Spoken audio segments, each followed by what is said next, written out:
kept our ladies in the family away from the business. Don't you think it's controversial, sir? When I saw, my father being a government servant, after working for 40 long years, the way his career graph was growing, that made me feel that we should never work under anybody and do something on my own. So I didn't want to have a break for the marriage. So I told them that it would be the refrigerator road first and then the marriage next.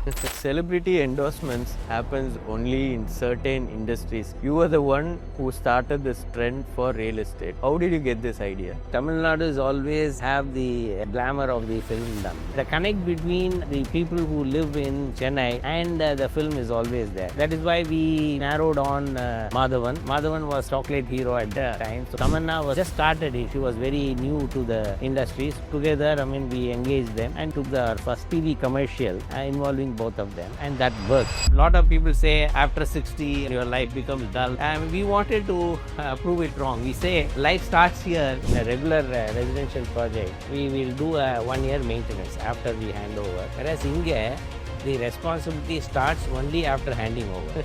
It's a taboo or a sin to talk about senior living. So how did you come up with this concept? Where did you get the inspiration from?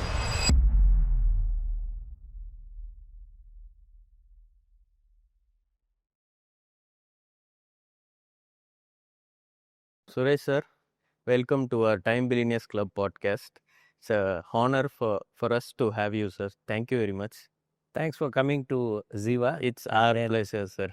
And then it's also a pleasure to have you all here. Thank you. For you to show interest in Ziva and you wanted to showcase it in your podcast. That's very nice. Okay. So before we start, I'll just give a small introduction why we started this YouTube channel and what is Time Billionaires Club. Okay. So Time Billionaires Club is nothing but youngsters who have a lot of time in life, who's willing or searching what to do in life, sir. So basically, Time Billionaires are looking for advice from money billionaires like you, how to, grow in life. So this is our main motto. And of course, the projects you're doing is been, we got very intrigued and we really want to talk about it. Thank you. Whatever best, I will be able to share my experience. If some people, youngsters can take some, what should I say? Inspiration from this. It'll be Definitely nice. We'll try for that. Sure. So yes, sir, let's start with your early life. Can you please talk about your early life? Early life, I was born in 1958, so I'm 67 now. Okay. I was born in Trichy, and my father was working in a government department. Okay. So, in a different, when you work in a government department, normally, it's a very transferable job. So every 3 years, they have to move from place to place. So what my parents decided was, there is no point in taking the boy along wherever they are going. They said, you be there in our maternal uncle's place. It was Trichy. So I was, I grew up there in Trichy. So I did my schooling, college there in Trichy. So I have a brother, but brother, since he was 4 years younger, so he was moving around with my parents, but I was asked to stay with my uncle's place. Okay. But that was a wonderful experience, early part of life, because it was a big joint family. Okay, there were cousins, almost about 7, 8 of them. So I grew up along with them. Okay. And it was a big joint family. So that really taught me, the early part of life, how to adjust, how to adapt, and how to compromise, and how to understand people. This was a great experience. Sir, so tell me about this one thing.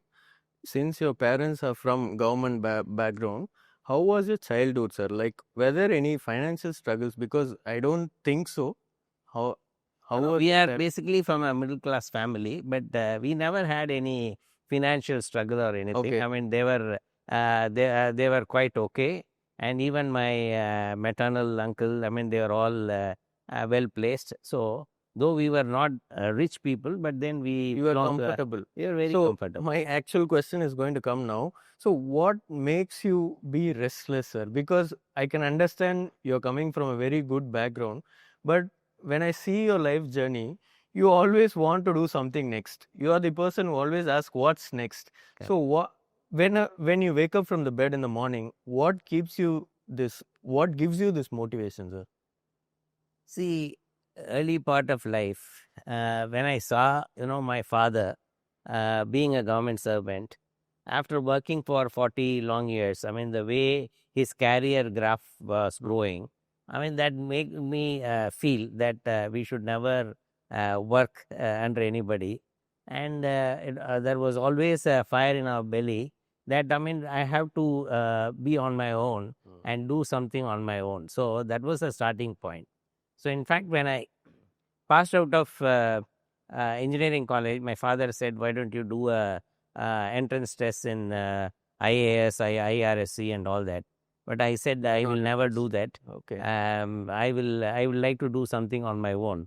So that was the urge right from the childhood days. Okay. In fact, you mentioned you never wanted to become a teacher or professor. Yeah, that was another story. I mean, that was some astrologer telling, and then I wanted to be. I wanted to prove him wrong. So, and I have never gone that side. So you are a very successful entrepreneur today. Is there any one incident or multiple incident which happened in your childhood which has made you who you are today? Yeah, it's a very good question. As I was explaining, I was growing up in Trichy, where my maternal uncle, he was one of the maternal uncle. He was a person who was physically challenged. So my childhood days, I got very much attached to him. So my way of life was that a sort of a gurukulam where I used to help him in his daily routines, and in exchange, what he used to do is he used to teach me the regular studies, and also he used to train me. So the training what he gave is what is standing in good stead for me. So you are saying definitely your childhood experience has helped you to shape who you are today. Yes, definitely. So tell me about your college days, sir. Like how it went. Yeah, at that time, I joined College of Engineering Guindy, that was in Chennai. So at that time, So this is when you moved from your from Trichy to Chennai, Okay. and my father was at that time working in Chennai. So I was a day scholar that time. We were living in Tambaram, but the college was in Guindy. So the college used to have an early start, 8 o'clock. So I had to leave home at 6:30 and then go. I was a day scholar for almost 4 years. So I never had an experience of being in a in a hostel. Hostel life is always different. But then I was a day scholar.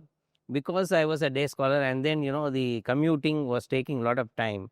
I didn't have much time to concentrate on any extracurricular activities during my college days. So I was more, what should I say, focusing on my education, and that was how. And of course, I had lot of friends, and we used to move around. We used to, just opposite to our college is the Guinea Park. So we used to, whenever there were some boring classes, we used to cut and go there.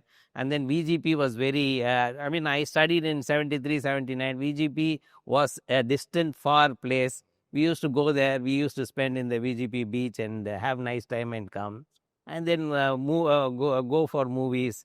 This type of college life was there with our friends, and that was enjoyable. So what did you study, sir? I did my mechanical engineering. Okay. So I've seen your previous interview also. You mentioned like whatever we study doesn't really matter in what we are going to do in future. So you believe in it. Yeah, I mean, what I feel is the education, whether you do a basic education or a specialized course, it opens out your view. I mean, you have a broader view as you read more and more. I mean, your view becomes broader, so you are able to understand situations better, life better, and take decisions properly. It is not that whatever we learn in mechanical engineering we apply in our day-to-day life, in our work. I mean, what I have studied and what I am actually doing are entirely two different things. So how about then management studies, sir? Will that help us for business? Yeah, definitely. I mean, that is why since I had my urge to be on my own, so for when I wanted to do my masters, so what I did was I wanted to do business management. Okay. So I joined IIT Kharagpur, Okay. and that is where, I mean, for 2 years I had the opportunity to do in a premier institution management studies. What happened after that? Like, how did you end up in a job with Tata? That was your first job, is it? That was the first job. In fact, generally in IIT, when you are there and when you perform well, there are campus interviews. You get at least 3, 4 offers. At that time when I passed out in 81, I got offer from Tata Consultancy Services. I got offer from Lucas, and I also got offer from Voltas, which is a Tata company. So, in fact, TCS is also that way a Tata company. But TCS, what they said was after 3 months training, I'll be posted in US. So, I was not very much interested in leaving India because of my urge to start on my own. So, that was not fitting in the scheme of things. So, I didn't take that offer. Of course, Lucas and Voltas, both the jobs were in Bombay. Okay. So, Bombay was a new place for me. But I opted for Voltas because they said they will give us accommodation. So at that time, Bombay getting an accommodation with a job was a big thing. Since they offered, I mean, I took that job.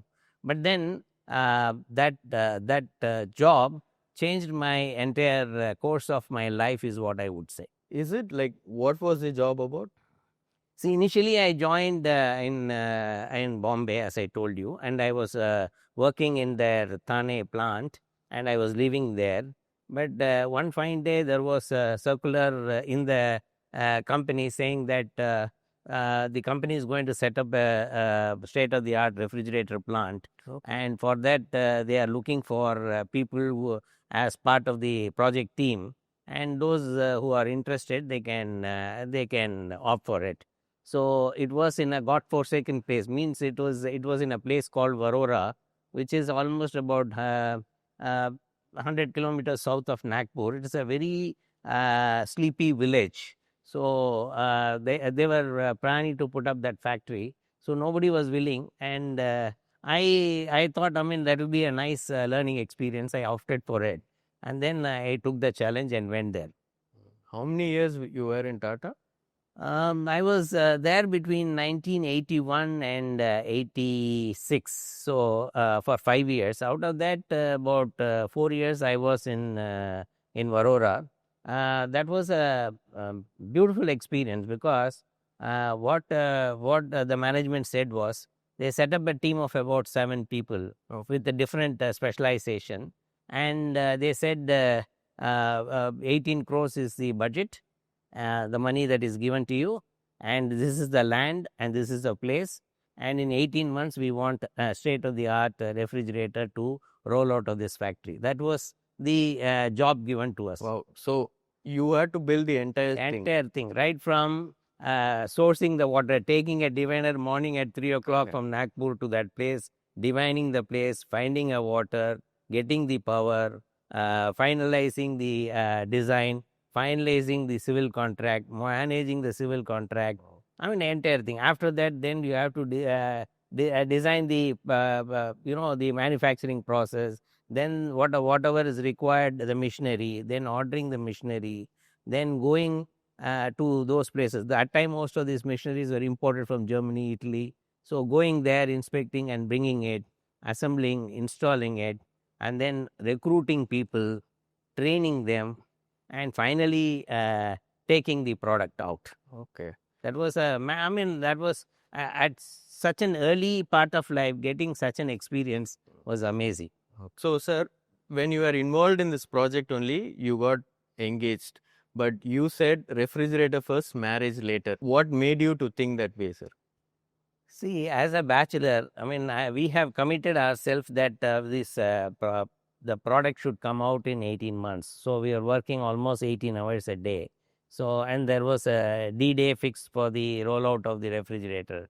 Having worked so hard, I didn't want to have a break for the marriage when the plant is in a very crucial stage of commissioning, and people getting trained. So I told them that it will be the refrigerator rollout first, and then the marriage next. And the rollout of the refrigerator happened sometime end of 84, and early 85 I got married. Okay. Nice. So that shows the commitment of yours. Commitment has to be there. Yes. So what happened after your first job, sir? Yeah, I was there. I got married. I took my wife there, but unfortunately, towards the end of 85, she lost her father, and that family was in some sort of a state of shock. There has to be somebody to take care of the family because she had a brother, and then all those things have to be handled. And he left it overnight, so there was nobody to wind up things and all that. Basically, then I told the company that I have to be in Chennai. So either I leave the job or you give me a transfer to Chennai. They obliged. Being a Tata, they obliged. They understand the family issues. So they transferred me to Chennai. Chennai, I was taking care of as a area service manager for refrigerator for whole of South. So being there, I settled the family issues, and that is how I could move on to the next step, because the factory was ready and the experience was gained, and the refrigerator rolled out. Marriage also done. So I'm in Trichy. I'm in Chennai, the place where I've been for so many years. So I started looking at what next. So knowing you, you always think about what's next. So how did you decide this is the moment you have to start on your own? It all happened so nicely, in the sense my brother-in-law was also he is younger to me, so he was also looking for an opening. And my brother, who was 4 years younger, he passed out of REC Trichy, and then he was working in a company there in Trichy. Then I said, we are all here, so why can't we think of starting something on our own? Is what is the seed I sowed. And they were very keen, so they said they will come. And interestingly, what happened was, when I was in Voltas, I have interviewed a person because I was in production planning control after the rollout of the refrigerator, and I found a lot of he was a very a very pushy character. I mean, he will raring to go and all that. So I liked him. And when I thought about starting something, I gave him a call and I said, "Are you?" He's also basically from Tamil Nadu. So I asked him whether you are interested. So he said the next day he resigned the job. He landed up without knowing what the plan is, what we are planning to do. He came and joined. So literally, four of us started something without any money on hand, without any order on hand. We said, okay, we'll start something on our own. Okay. So what was your first project, sir? Okay.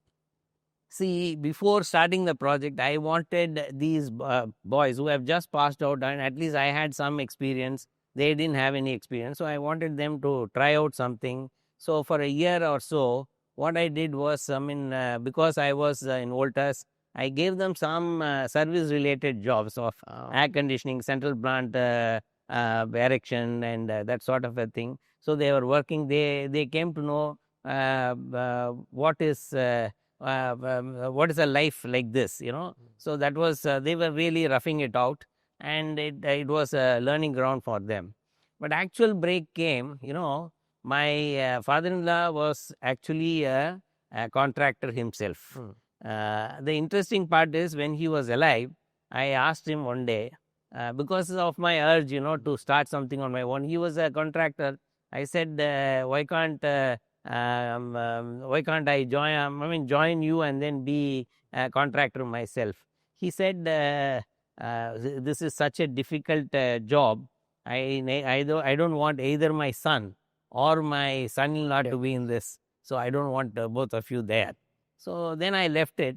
But the fate is like, I mean, he passed away a few months later, and he had a very good relationship with his customers and a lot of goodwill. Even today, that goodwill is there. So one of the clients from Kemplas, they called me one fine day. They said, I went there. They said, we have a job of construction worth about 30 lakhs in the year 1987. So whether you will be willing to do. I never thought for a second more. I said, yes, we are taking it. Okay. So as I told you, there was no company, there was no money, there was no resources, there was no manpower, nothing. But he said 30 lakhs. I mean, opportunity is knocking at our door, so we have to grab it. So I said, whatever is to be done, we will do later, but first grab it. So that was our first job. But then I put all the three of them there. Of course, sitting in Chennai, I was coordinating. I left the job, my Voltas job I left, and then we started the company. In fact, we started the company with each one of us contributing 20,000 rupees each. Wow. So that was the capital.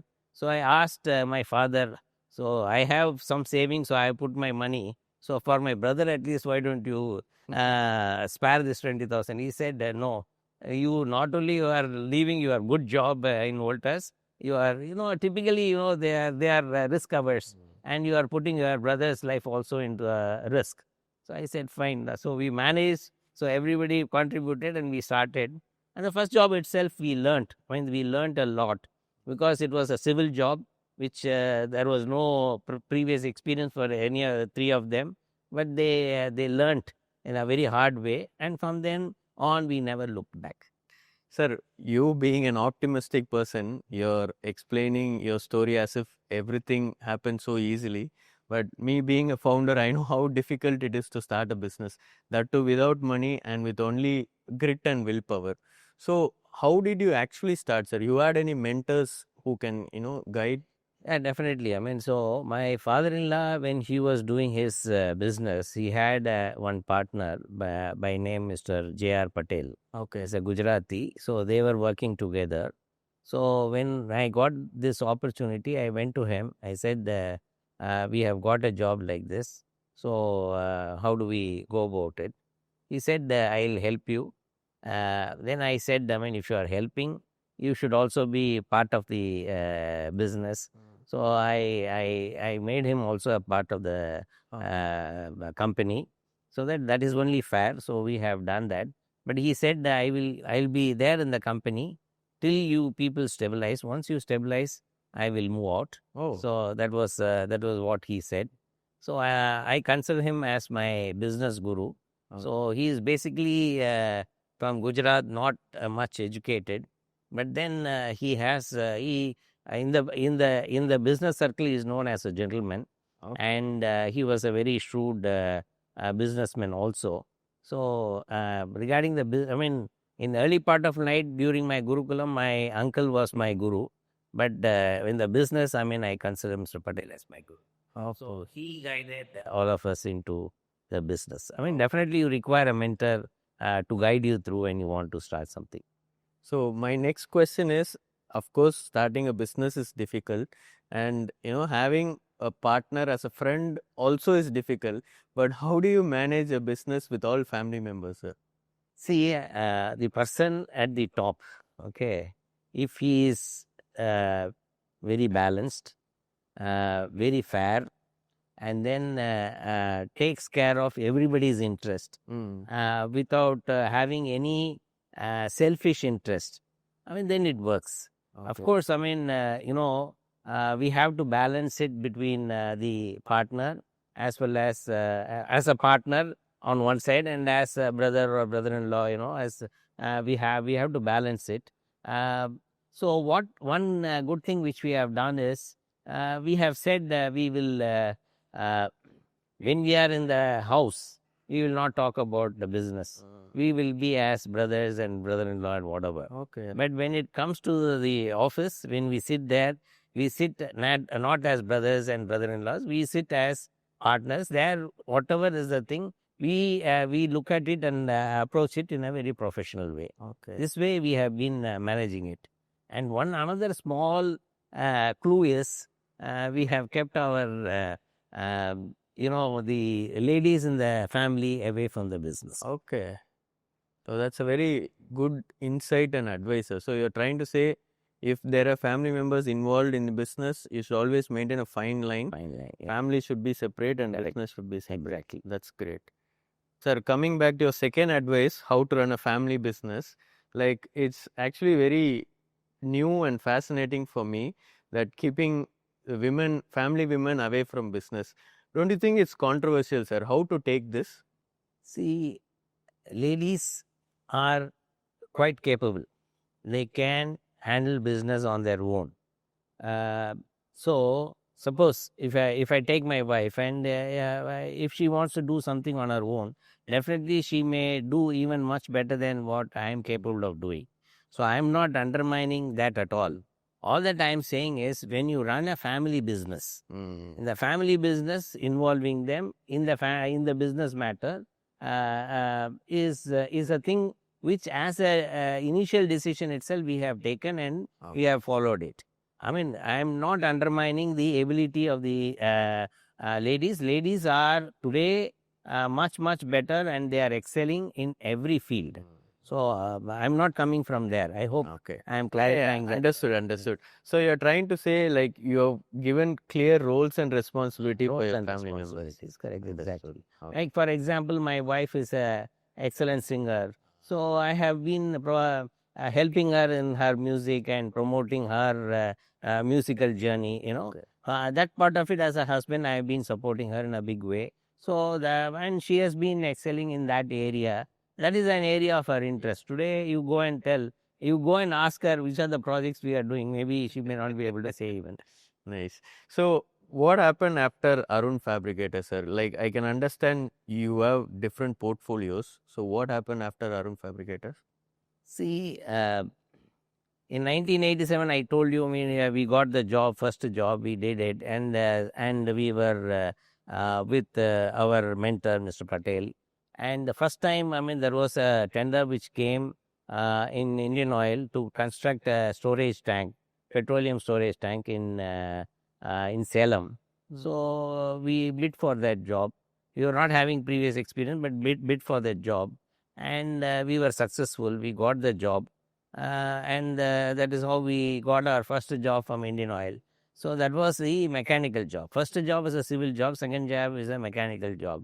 And we started doing quoting for many jobs, and we started executing many projects for Indian Oil, Bharat Petroleum, Hindustan Petroleum. So that is how we were growing our business. But in 1991-92, what we understood was it is not enough if we do only mechanical contracts, because even these companies, when they call for bids, they are adding civil and mechanical together. So we said we have to have the civil specialization also. Yeah. So we started a company by name Arun Excello Construction. So we started doing civil jobs also. So that way, both civil and mechanical, we became a construction company of specializing civil and mechanical. And we started doing job for Hindustan Lever, Ponds. We have done for Shashan Group. We have done for Kempla. So many jobs we have done. And one good thing is, we have always been following the principle of once a client, always a client for us. We have been delivering a quality job. We have been delivering on time. So we have been maintaining a very good relationship with them. So that way, we have been getting repeat orders, and we were able to continue. Okay. So being a contractor, and you would have done all mega projects. At what point of time you decided you need to move on to development, sir? Development, I think we started sometime in 1997. So if you remember, in 1997, there was a slowdown in real estate market. At that time, we were not in real estate. Lot of big companies like Alacrity, Alsa, all these people folded up. Though they were all stalwarts, they were doing big, and they had a very good client base and all that. But when I studied that, what I found was basically they were trying to do business with the customers' money. Okay, so instead of they putting their money, I mean they were doing it. I was very clear. I said anyway, I mean housing is always a requirement. That requirement can never go down. So if we do a proper job in the sense, put our money, construct it, and then give it to them, then there will be enough and more takers. Okay. So that is how we started on our first job, which was in Tambram Velicheri Road. We named the project as also Jai Hind. Okay. So what we did, we didn't open the booking at all. We had some company reserve, so we bought the land, we constructed the building till it came to the second floor level. We never opened it. Since seeing the construction going on fast, a lot of people came and started booking. Though our name was known at that, was not known at that time. So that is how we started. After that, I mean, we have been regularly doing. Now we do both the contracting business as well as the real estate business since 1998. So being in Chennai, like all my childhood, I've heard about the name Arun Excello. But I have this question in mind. When everyone chose ECR and OMR, what made you to choose Medavakam, sir? See, Medavakam was in a very, very early stage. At that time, OMR was not there. Medavakam, because our first job was in Tambram Velicheri Road, Medavakam was also there. So we were able to get a large chunk of land. We never wanted to do development of 20 apartments, 50 apartments like that. We wanted to do in bulk 20 to 250 apartments like that. So we got a bulk land in Medavakam. We did it. One good thing about Medavakam was the groundwater was very good. The connectivity, already the Velachery Tambram road was there for ages. So I preferred Medavakam. But compared to old Mahabalipuram road, I preferred GST is the my approach, because in fact I was owning some land in OMR. Oh, But when the development started there, I decided I should not be there because that was not having a proper road infrastructure. There was no drainage infrastructure. There was no water. Groundwater is bad. So when you want to give residential accommodation for people, you have to give it in a good place with all these facilities. That's why I thought, okay, the GST road will be better, because GST road has been there for ages. So, and it has got a good road work. It has got good drainage, good water, groundwater, and all that. So I decided we will develop something there. That's how I exited from OMR at that time. When everybody was buying, I exited OMR and invested in GST. And GST, we developed the Estancia, which was our first residential project, which was a integrated township project. Chennai's first integrated township project, which we did in Guduvanjeri. At that time, Guduvanjeri, nobody will say, yeah, Guduvanjeri irupinga, but then we decided we will go and do that, and we did a good job there. okay. So I can see that you're always the pioneer of what you do. And because of your projects, the locality gets the maximum attention. Absolutely correct. I mean, today, Medavakam, what we sold for 600 rupees, 650 rupees, Okay. today being sold at about, resold at about 8,000 rupees. Wow. So almost about 10, 12 times appreciation. So we have made every customer a millionaire. So that way, I mean, we are very happy. Similarly, I mean, even our integrated township in Weimar, I mean, GST Road, Estancia, has also done well, because we have done the school, we have done all the infrastructure, and at that time, I mean, the rentals, what we used to get there in that place, because a good school was there, and we said preferred admission in that school. People used to pay very high rental only for the sake of the school. So we also combined developing, residential development along with the school and other infrastructure. Okay. Sir, during my childhood, I used to watch a lot of TVs. Those time, celebrity endorsements happens only in certain industries like jewelry industry or food industries. You were the one who started this trend for real estate. How did you get this idea? It's very simple. See, Tamil Nadu is always have the glamour of the filmdom, whether it is Shivaji, MGR, always and Jayalalitha. I mean, we always get attracted towards them, and then subsequently it is Rajinikanth and Kamala Hassan and all that. So the connect between the people who live in Chennai and the film is always there. So I definitely thought, I mean, if you have a film star, especially with a clean, nice background, and if you keep him as our ambassador, I mean, it'll do well. So that is why we narrowed on Madhavan. Madhavan was a chocolate hero at that time, so everybody was very fond of him. And then at that time, Tamanna was a very evolving. Was just started. She was very new to the industry, so together, I mean, we engaged them, and we took our first, TV commercial involving both of them, and that worked. That worked very well.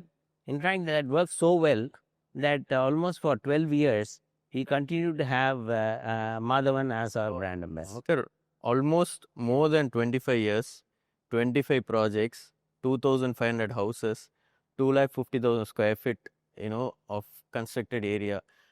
I'm sure the number is more now, but which number inspires you even after all these achievements, sir?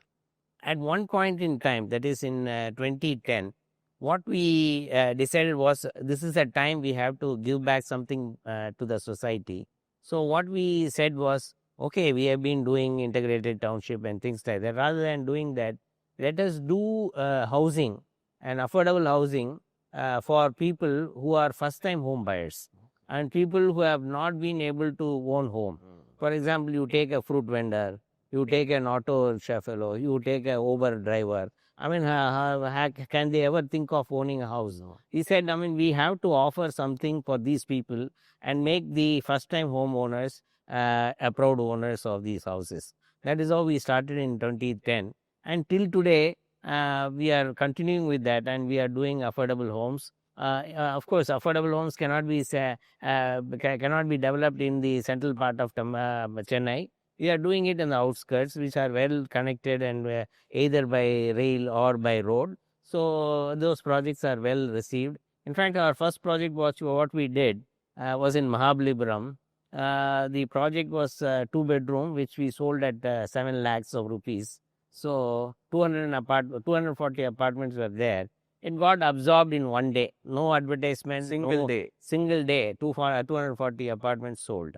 So we said the next project adjacent to that, he said it is not 7 lakhs, it is 7.99 lakhs. Another 240 that also sold, may not be in one day. It got sold in 2 months. Oh. So that is the demand. So I understood there is a huge potential not serviced by all the developers. We have the affordable home, which is 85% of the market share. I mean, the developers per se are not willing to come into that area. So you're saying catering to, affordable sector gives you much happiness and Definitely. When you hand over the key, I mean, the satisfaction which I see in their face, I am owning a house. Wow. That gives a tremendous satisfaction. Money is one thing, but this type of giving back to the society is a very big thing. I mean, of course, even when we sell it at 7 lakhs or 8 lakhs, we make that our margin. It's not that we are not making our margin, but then, we are serving a section of people who are otherwise not addressed. Sir, when you spoke about GST Road, I can understand it was already there. But I personally feel Oragadam was invented by you. How did you identify such a spot, sir? I didn't invent it. In fact, during 2005-6, I mean, lot of industries were coming in Oragadam. There was a tie-up for Daimler. There was a tie-up from Renault Nissan. So many Foxconn. All these companies were coming there. So, in fact, there was almost about 200 agreements were signed where 200 new companies are going to come. So when I visited that place, what I found was the workers who are there, they are all living in city, and they are daily going up and down, 2 hours coming, working for 8 hours and 2 hours going. So it means literally 12 hours. and 8 hours they sleep. And what is the time they will spend with the family? So I found, this is not the right thing to happen, because they are all put in a bus and then transported in loads of buses, and they are going back. There is no social life for them. They cannot spend time with their family. So I said we should develop something in that area which will give housing solution for the working class, blue collared people. So that is why we said, okay, we'll develop an integrated township again in Varagadam. And luckily the land, nobody has identified, as you rightly said at that time. So we went and bought about 120 acres of land, and we wanted to develop, and we started developing. When we wanted to launch, what we found was the place. When I said Varagadam in the Google, at that time the Varagadam was, what that was shown was in Ambattur. There is a Varagadam in Ambattur. So the Google will show or take you to Ambattur, but not this place. So I said, so if you want to market Varagadam, first of all, we have to, if you have to market this project, we have to market first Varagadam. We have to make a name for Varagadam. So that was there in the mind. So we were thinking, how do we create an impression in the mind of people, because it is basically advertising. So we said, okay, Maddie is anyway there, Madhavan is there as a brand ambassador. We'll say Varagadam. We'll take it as a movie, and then we decided, and then show as if a movie is getting released. So we designed the posters. We put the posters, worldwide musical release. Then they said Varagadam. Then Maddie started getting calls. Where is a musical release happening and all that? What is the movie about? Okay. Then after that, what we did was we said worldwide release Varagadam. Then they were looking at various theaters, nothing was Okay, there. they thought it's a movie. So it is a movie. So we created an impression as if a movie is getting released. So again, the connect of the people, and they look for new movies. And when you put posters, people look at it, especially when Maddie is there. So that way we marketed it, and it was a big hit. So then Varagadam, if you put Varagadam, will be this Varagadam, and we created in the minds of people about Varagadam. Then selling the project was an easy thing to. Okay. Sir, construction and real estate industry, the two in Chennai, I feel the industry has seen a lot of ups and downs, especially between 2014 to up until COVID, and there were only a handful of players who still exist.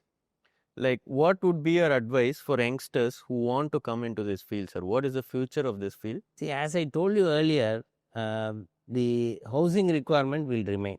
So you can never say, okay, there is so saturation in the need for housing solution. As the population increasing, when people are moving from villages to the city, that sort of a movement is happening. Urbanization is happening. Definitely the need for housing is bound to go up. It is only a question of what product you offer and at what price you offer. If you are able to be clear about that, then at any point in time you will not face this difficulty. As I told, when big stalwarts like Alacrity were in trouble, that's the time an unknown name entered, and then we have established. So like that, for every good, there is enough space for more players, and they can do. Only thing is we have to ensure that we deliver in time, and we deliver a good product. Sir, concrete walls, no bricks and no plaster. How did you come up with such innovative idea, and how did you convince people to trust on this product? Well, when we wanted to do multi-storied buildings, of course, our first multi-storied building was in Estancia in Guduvanjeri, where we were to build 5 towers. So these are all 18 floors towers. We have to do so many towers. It is difficult if you have to do column and then do brickwork and then plastering. It will take more time. We wanted to do a faster job. Okay. Then we started looking at, what are the methods available? Then we came across, yes, there is a system of aluminium formwork. You put an aluminium formwork, and then the wall will also be concrete, the roof will be concrete. It will be like a mold. You pour the thing, next day open it, it is ready, like that. So we started following that, and we were able to do a faster delivery. Of course, I mean, your point was there is a problem of Making people the understand. people accepting the concrete as against brick and mortar. So what we did was we constructed one house only with brick, and then plastered it, and then we also constructed one with the concrete, and then we started putting a thermometer inside. We wanted to show them, okay, in the summer, I mean, what is the temperature here and what is the temperature there. We told them, though you feel concrete is going to be making your living space very hot, but it is not true. Actually, what happens is because of the thinner wall we use, the heat retaining capacity is less, so that will be much cooler. So at that time, we have to do a little bit of selling, and we also got technical report from IIT Madras, who gave that this is better than the regular brick and mortar. So with that, We made people educate. we educated the customers. Definitely, we educated them. So, sir, I'm done with all your business questions. Now, I want to move on to Ziva. Okay. So, can we take a look at Ziva? Yeah. I mean, if you want to interact with me about Ziva, the best way to do it is to walk around the property. Then only, I mean, you will have the better Sure, idea sir. about it. Please, let's go. Well, It's come. okay. So, sir, I was speaking to Mr. Velumani, the founder of Thyrocare. So, he mentioned one word, which is if you want to become very successful or a billionaire in life, Okay. you need to make 100 millionaires. So, looking at your life, I realize not only you made big in life, you also, have paved the way for people to come up in life. One such person is A. Kalaivan. Okay. It was very inspiring to know about him. He started as a very basic welder in your company. Right? Correct. So, and now he's a very big vendor and he's also supporting you. Correct. So, what's your thought behind, helping people, sir? See, basically, where the talent is there, where people have the willingness to work hard and then learn quick. You have to be a quick learner, and you are ready to take the risk.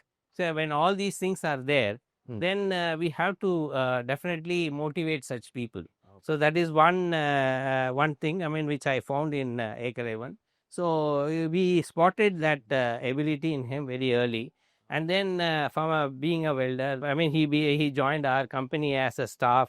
Then at a particular stage, I said, I mean, there is no more growth here because of your education. So you have to go on to the next step. The next step, what you can do is by becoming a contractor. Say then he became a labor contractor. Then he started doing our jobs. I mean, today he is engaging about 1,000 workers under him, and then he is managing almost about 10 sites of ours. So that is a really a success story, and it gives us a lot of satisfaction because he is able to support 1,000 people where he was one person earlier who was dependent on us. Today he is a person who is giving livelihood for more than 1,000 workers. That's very inspiring, sir. Yes. So, sir, today we are in Ziva. Yeah. I'm very excited for this part of the podcast. Okay. So, why the name Ziva, sir? It is very unique. I have to tell you this. The name Ziva is means radiance. Okay. Okay.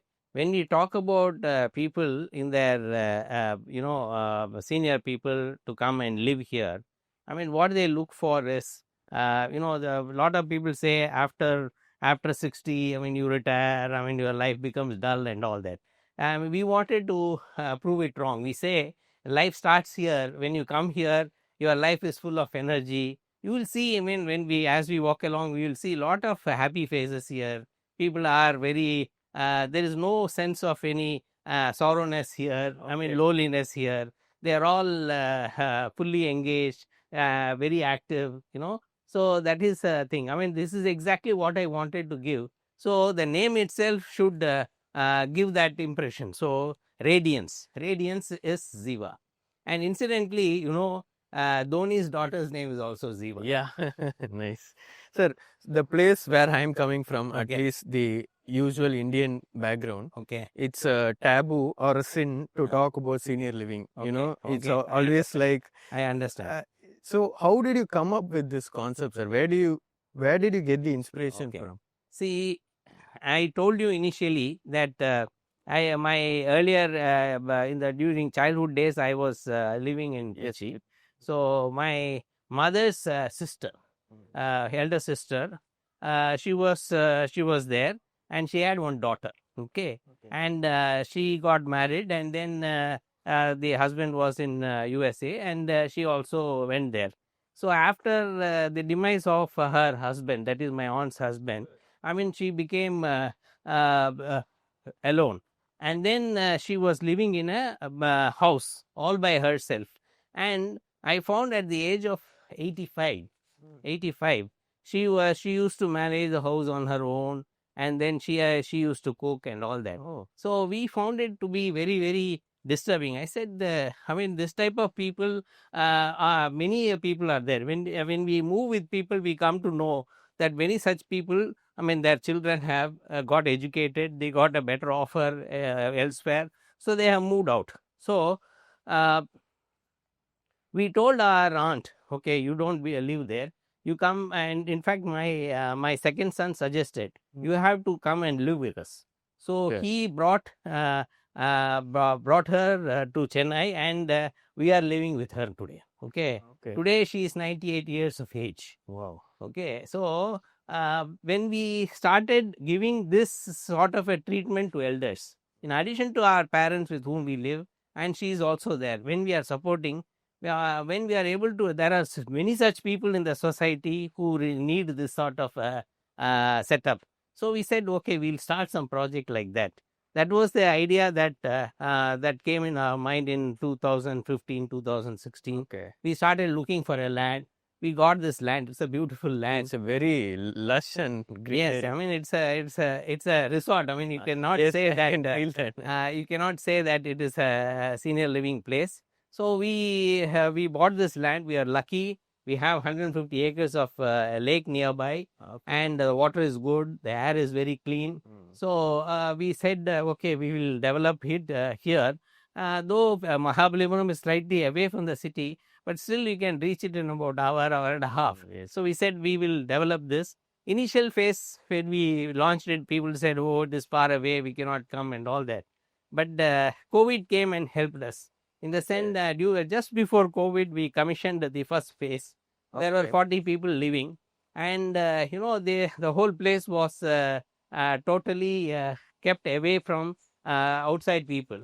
So they were moving during that lockdown period without mask, happily around. Seriously. Yes, 20 acres of land, 40 people living. They had a whale of a time. So when all this happened and the word of mouth spread, a lot of people said, okay, we also want to move into place and say, and then experience this. COVID actually helped. Definitely it helped, because during COVID time within the city, a lot of people suffered. The people they are left alone. I mean, who will come and help them with the daily chores and cooking, food, and all that? There is a problem, and even medical emergency, nobody will come. Whereas all this was working here round the clock, even during lockdown period. Okay. Wow. Sir, how Ziva is different from other residential projects? Ziva is a place which only when you walk around, when I take you around, you'll be able to understand. I need not explain you. Let us take a walk and stroll, and you will know for yourself how this place is You're different asking from me what- to feel it. Yes, you have to feel it by walking. Okay. See, it is 20 acres of verdant greenery. We have engaged an international landscape architect from Hong Kong who came and stayed during COVID. Okay. He planted so many trees. There is a lot of place to walk. There is a place for cycling, people to sit. There are pods available. There are granite benches available. People, when they walk, I mean, if they have to take rest in between, at the strategic point, we have put the granite benches, so they sit and they chit chat. I mean, it's a beautiful place, and all the houses are overlooking a lawn or a garden. So each place we have treated it differently, so it gives a nice feel for the people. Senior living nale, there is some taboo on it, but you have built a project based on this concept. I know this is a popular concept in abroad. How Indians have started to adapt to this, and main thing is like how senior citizens as parents they're able to accept it, sir. Are they taking in a very offensive way, or how they feel? Actually, the most of the people who come and live here are elderly people whose children, I mean, their son, daughter, are all abroad. Okay, so they are not here to take care of them at this age. So because of that, I mean, when the age is catching up, they have to move to a place where, I mean, every facility is provided, could be and taken care of. taken care of. So in terms of food, in terms of health, in terms of safety, in terms of facilities, everything. So that is being provided. So for actually the seniors are willing to come here. Okay. But main thing is there are two important things which you have to note. The people who have bought, have almost 450 people have bought. I mean, out of that, 95% of the people have bought it by using their own saving. They have not used the money from their children. Okay. Because of their self-esteem. They say, we are moving here, so we want to use the money of what we have saved. So they have come like that. And after 60, they are not eligible for housing loan. They cannot go for a housing loan. It is the money from their savings they have to put it.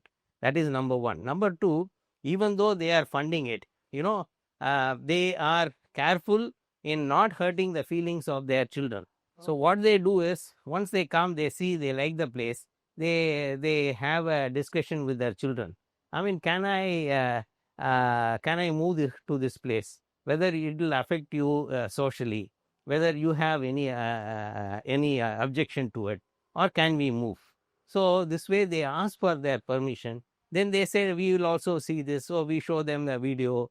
In the video, I mean, the whole thing, we show this place, and finally they say, okay, only with their consent these people are buying it. Okay. So you're saying now people have started to accept it. I mean, it's I mean, today it's an evolving business. The number of people, average life expectancy was 37 when it was no 57 when it was 1950s. Today, the average life expectancy has gone up to 70. So everybody lives for a longer period. That being so, I mean, such places are required. So while we speak, I'm getting a lot of questions in my mind. One thing I can understand, as a promoter, you have more responsibilities for a community like Ziva than other residential projects. Absolutely. In fact, in this type of a project, what happens is, in a regular residential project, we will do a 1 year maintenance after we hand over. 1 year maintenance. After that, அவங்க யாரோ நாங்க யாரோ அது மாதிரி ஆயிடும். Whereas இங்கே the responsibility starts only after handing over. And I told you, no, we have been managing it for 66 months. This particular project, and the complete upkeep, the complete food, health, everything is being taken care of. And then they don't have to engage any maid. We take care of the cleaning inside.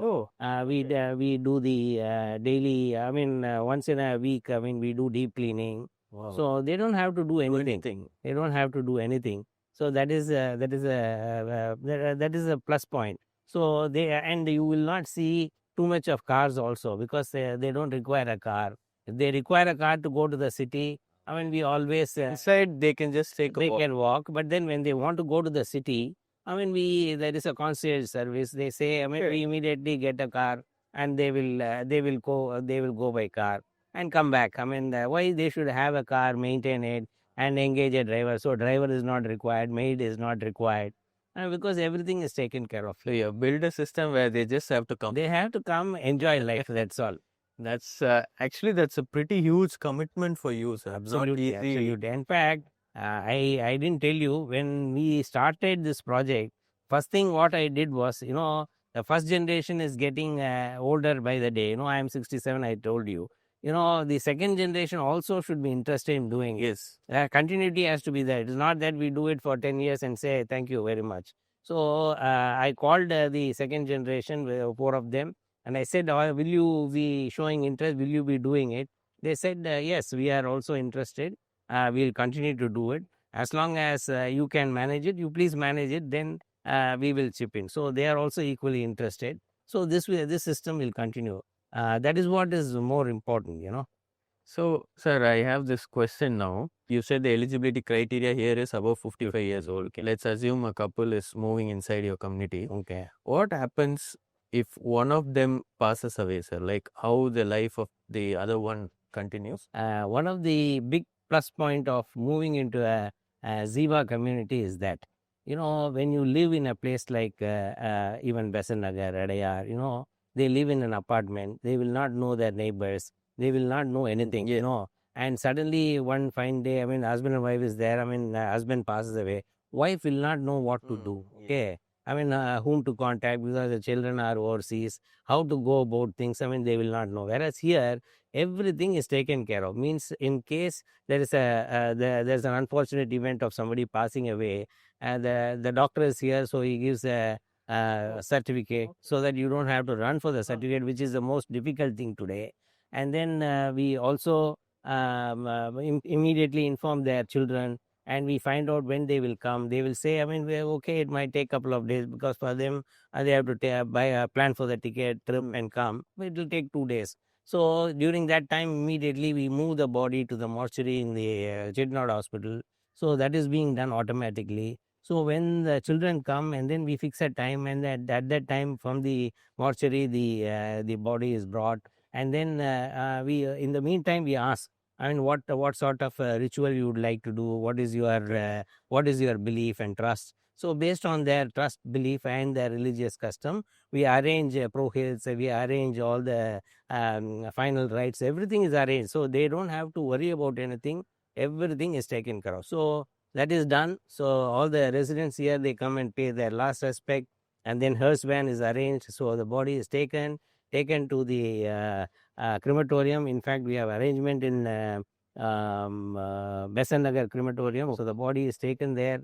The priority is given for when we take, because of this arrangement. So it is immediately done, and ashes is taken, and the family members are taken to the Besant Nagar beach, and then the ashes are immersed. So to that extent, everything was taken care. Such a well thought out process. This is very, very important, and most of the people, they appreciate this particular facility what we are providing. Okay. Talking of senior citizen, I'm pretty sure it's not easy to manage elders, sir. I have had personal experience in my family also. They become very cranky, very tough to satisfy. How do you and your management handle people, sir? Of course, it has to be with care and love. Otherwise, you cannot do it. Yeah, I mean, the first training which we give to the people here today, for about 350 people are here. I mean, we have 150 of our staff who are taking care of these 350 people.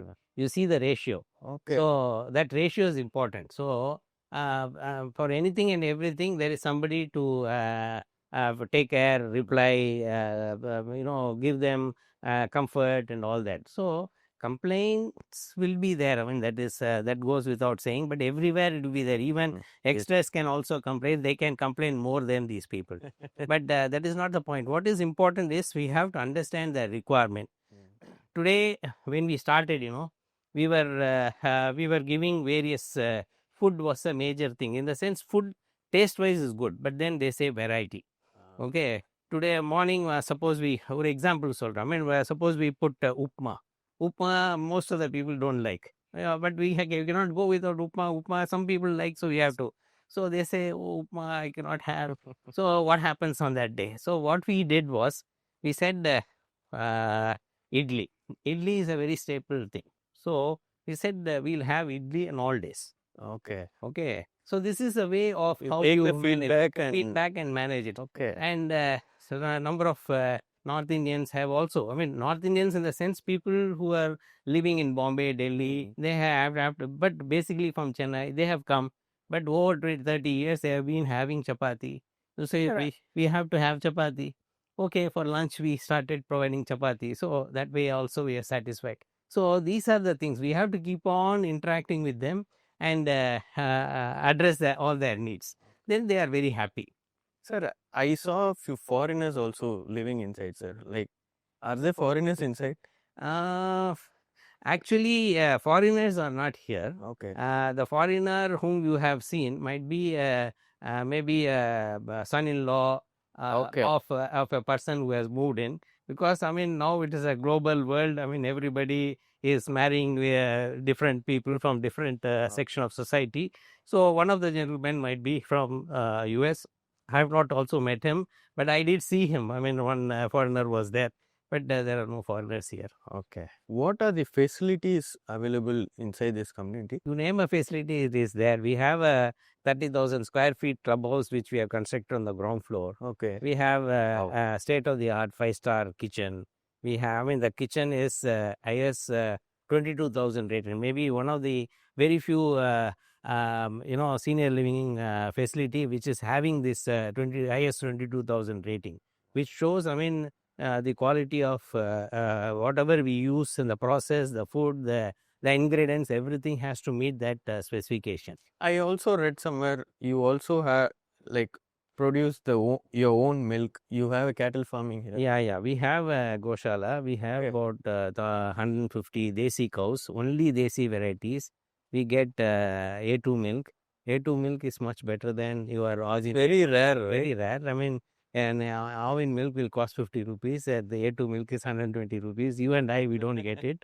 But we serve all the residents with A2 milk. I mean, their coffee, their kheer, their curd, everything is out of A2 milk. I mean, we give them with love and affection. And then we have a small organic farm also, and we are putting some vegetables, and these vegetables are also grown here. And whatever, I mean, it's not for the full use. Whatever is possible, we are able to supply to the kitchen, and they are using farm fresh organic vegetable also. Okay. So speaking about this, I just got this thought. Let's say a senior citizen has bought a house in your community. Okay. And for some reason they don't want to live here. What happens, sir? Like they can rent it out to other senior I mean, citizens? see, there are two possibilities. One, somebody when they are 55 itself, they are buying, and they say after retirement, because when they are 55, they are eligible for a loan. So they take a loan, and then they keep servicing it. And on retirement, by then they would have repaid the loan, and they will move into this. This way forward planning people are also there. There are people, I mean, who say we will, we will rent it. Why buy an apartment? Why I invest at an age of they can also 80? rent. They can also rent. So these people who have invested, they will always rent it out. For them, the rental is a very attractive thing. So they get almost 5% return on whatever their investment, because the rentals are quite good. Okay, 5%. I think it's the highest in Chennai. Yeah, 5% on a residential property is very high, very good. Wow. I can also see a well-built temple inside. Yeah, I mean, this was the first thing which we built. I mean, before even the first resident came, we did two things. One is the clubhouse we built, and we built the temple, because for them, I mean, temple is a fulcrum. You know, they are very much involved in the religious activities. So we have built the temple with 5 sannadhis. So that and every day, morning, evening, pujas happening. And we have Prohits living within the campus. They live here, and the entire family is involved in this. The wife takes care of the kitchen. I mean, making prasad. The boy and the father both are doing the puja. So that way, everything is well planned and taken care of. Nice, sir. So, how does a typical day in Ziva looks like for the elders living here, sir? Yeah. See, normally these people get up very early. They get up at 5 o'clock. Okay, they start walking. There is so much of space, and it is very lit, very well lit in the night also. And about 5:30 or 6 o'clock, they come to the clubhouse for their morning filter coffee. They Okay. have coffee at 6 o'clock, and after 6 o'clock, then what they do? Some people go for gym. There is a indoor gym. They go and do the gym, or they will also go for some more walk. Paper will be there. They can sit and read the paper. Ladies go, and at about 7:30, daily go puja happens. The go comes here from the Goshala, and go puja happens. I mean, all these people congregate. I mean, to see the go puja, which is very important. After that, then the temple, the abhishekam, and other things happen. So for that also they stay back. By 8 o'clock they go for breakfast. So they have breakfast. After breakfast, some people go for playing carom, or they chit chat, or there are music sessions happening. There are Thiruppavi, Thiruvambavi, that sort of a teaching session happen. Narayaniam is happening. So they form small groups, and all these people get themselves busy with this thing. Yoga also happens. So yoga teaching happens. So various things happen. So they are busy between 9 o'clock and 11 o'clock. Then they go home and get ready, and by 12 o'clock they come for lunch. So between 12 and 12:30 they have lunch, and about 1 o'clock till 1 o'clock they chit chat sitting in the clubhouse, and then 1 o'clock they retire, and everyone they go for an afternoon nap. So between 1 and 3 is a sleep nap time, and we also timed our construction activity in such a fashion between 1 and 3 we don't work. We don't disturb them. So we take care. We are very careful about that. We take care of them. So that is done. They get up, and then at 4 o'clock they come for high tea to the clubhouse again, and then they go. The ladies go to the temple. They do Lalita Sahasranam, Vishnu Sahasranam, all the bhajans they do together, and the gents work out in the outdoor gym. There's an outdoor gym, so they work out there. That is again very nice. So we have come actually to the 150-acre lake, which is adjacent to our property. It's so beautiful. Yeah. I mean, now because after summer there is the water level is low. Actually, during monsoon it comes brimming up to the full level. When it comes, I mean, it's a beautiful thing, and we have put nice chairs. What they do is 4 o'clock they come, They can have the coffee, hold it in their hand, and then they come and sit and enjoy. In the morning when they come here at about 5:36, this is east.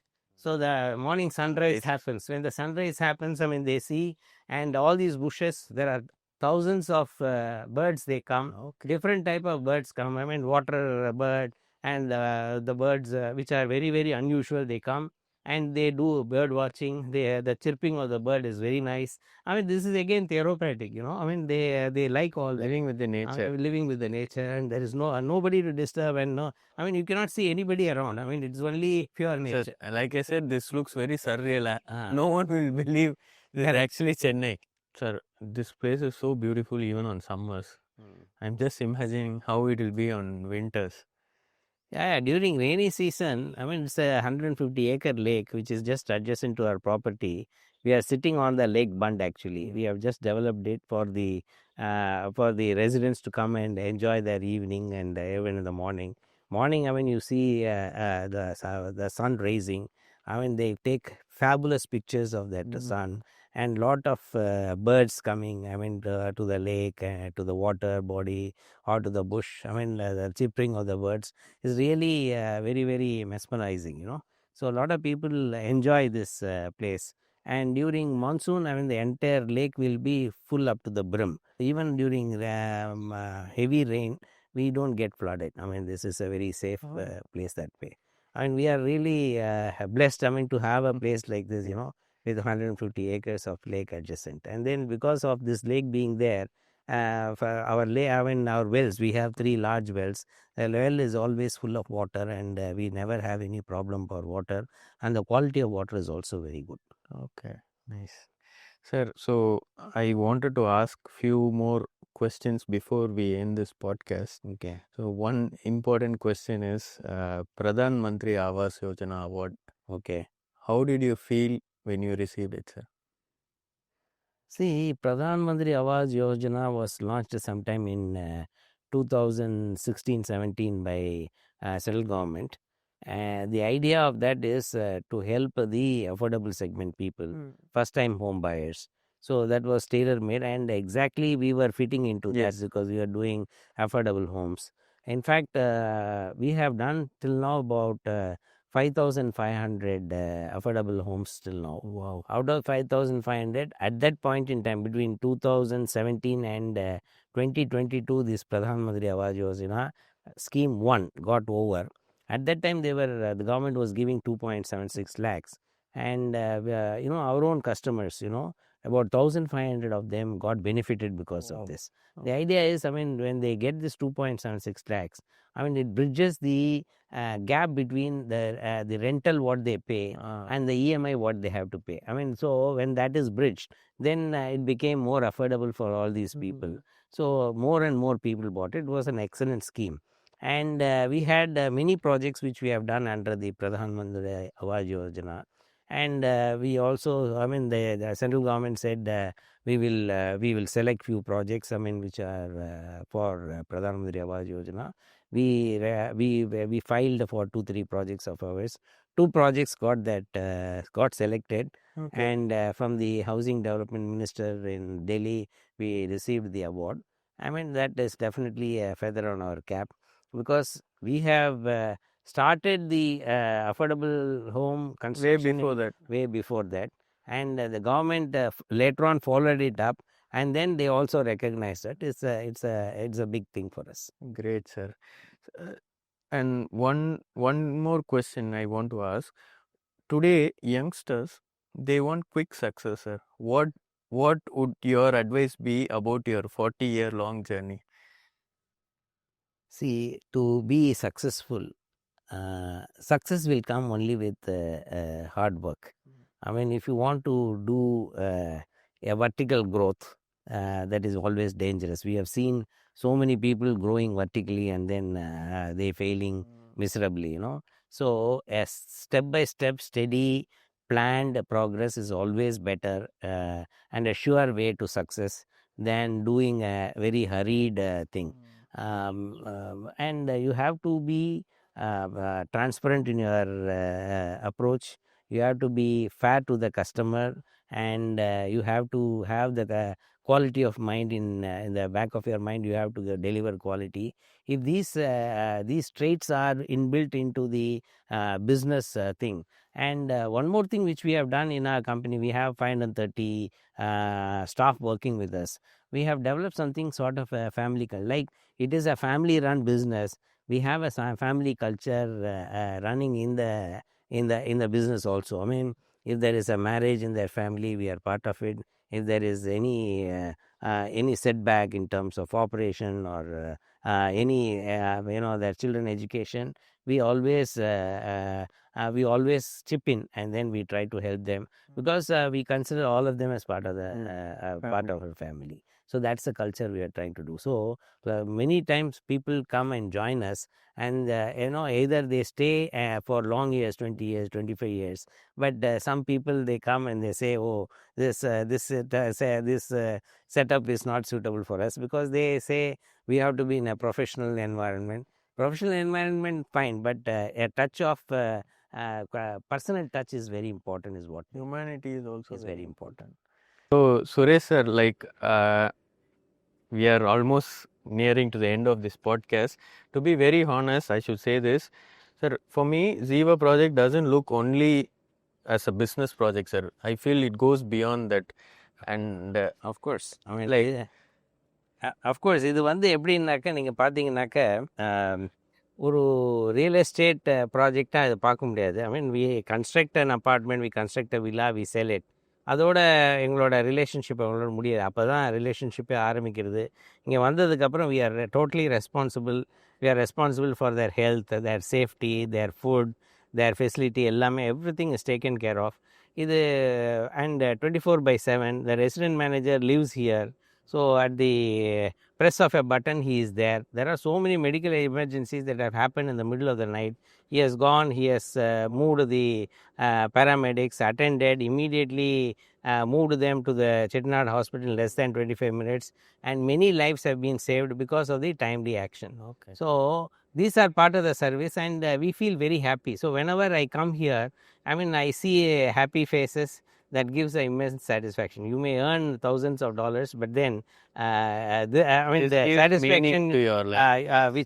which we get out of the smile of these people, I mean, that is priceless. It's truly an honor for covering the story, sir. Like how should I say, you even shared your personal story and also the project Ziva. I have one request from you, sir. Okay. In our podcast, we have this custom that our guest should refer the next guest. Okay. So if you feel you have someone who should come on our podcast to tell about their story, who has a unique story, Okay. who would you refer to us, sir? I will, this is off the cuff, I am not able to refer. Okay. Definitely, I have made a note of this. Okay. And I will refer. Please do refer. See, that person has to be having sufficient experience to share, and then I mean, you should have achieved something. So let me apply my mind. There are Please many take your people, I mean, you might have also covered some of them, but definitely I will refer. Thank you very much, sir. Thank you. Pleasure, very pleasure meeting you. Thank you.